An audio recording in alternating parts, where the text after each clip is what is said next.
বাড়িয়েই তোলে। এর ফলে বিপদের সময় আপনি দেখবেন যে আপনার হাতে যথেষ্ট অর্থ নেই। মনে রাখবেন, জীবনে খারাপ সময় এলে আপনার সঞ্চিত অর্থ ছাড়া আর কোনো কিছুই কাজে আসবে না।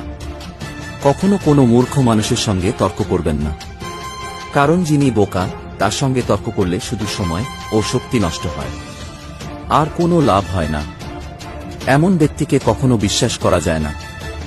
বুদ্ধি ছাড়া সম্পদ অর্থহীন। যদি কারোর ঘরে সম্পদ থাকলেও বুদ্ধি বা জ্ঞান না থাকে, তাহলে সেই সম্পদ মূল্যহীন বলে জানিয়েছেন চাণক্য। জীবনে উন্নতির জন্য শিক্ষা সবচেয়ে জরুরি বলে তিনি জানিয়েছেন।